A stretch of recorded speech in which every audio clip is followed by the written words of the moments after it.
सबसे बड़ी सीख। एक साधु था। वह रोज घाट के किनारे चिल्लाया करता था, जो चाहोगे सो पाओगे।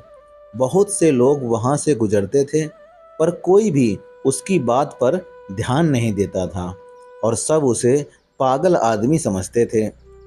एक दिन एक युवक वहां से गुजरा और उसने साधु की आवाज सुनी, जो चाहोगे सो पाओगे। और वह आवाज सुनते ही उसके पास चला गया। उसने साधु से पूछा, महाराज, आप बोल रहे थे कि जो चाहोगे सो पाओगे, तो क्या आप मुझको वो दे सकते हैं जो मैं चाहता हूँ? साधु उसकी बात सुनकर बोला, हाँ बेटा, तुम जो कुछ भी चाहते हो मैं उसे जरूर दूंगा। बस तुम्हें मेरी बात माननी होगी। लेकिन पहले यह बताओ कि तुम्हें आखिर चाहिए क्या? युवक बोला, मेरी एक ही इच्छा है, मैं हीरों का बहुत बड़ा व्यापारी बनना चाहता हूँ।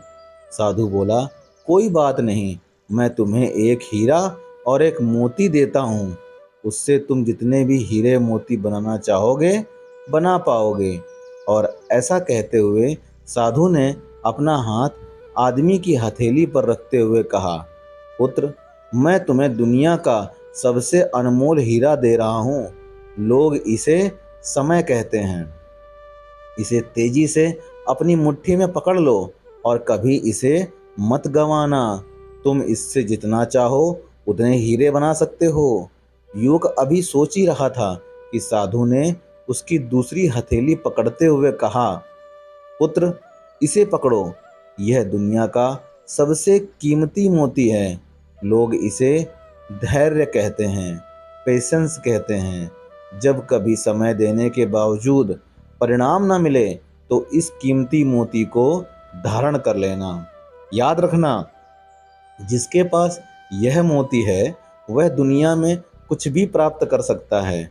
उस युवक ने ऐसा ही सोचा कि वह कभी भी अपने समय को इधर उधर नहीं गंवाएगा और हमेशा धैर्य से काम लेगा। उसने एक बहुत बड़े हीरों के व्यापारी के यहाँ काम करना शुरू कर दिया और अपनी मेहनत और ईमानदारी के बल पर एक दिन खुद भी हीरों का बहुत बड़ा व्यापारी बना। दोस्तों, इस कहानी से हमें क्या सीख मिलती है? इस कहानी से हमें ये सीख मिलती है कि समय और धैर्य वह दो हीरे मोती हैं जिनके बल पर हम बड़े से बड़ा लक्ष्य प्राप्त कर सकते हैं।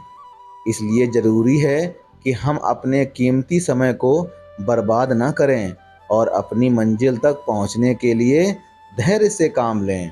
दोस्तों, ये छोटी सी कहानी आपको क्या सीख देती है और आपको कैसी लगी, कमेंट करके ज़रूर बताइएगा। और अगर चैनल पर नए हैं तो चैनल को लाइक, सब्सक्राइब और शेयर करना बिल्कुल मत भूलिएगा। मिलते हैं इसी तरह की सच्ची और अच्छी कहानी में। तब तक के लिए जय हिंद, जय भारत।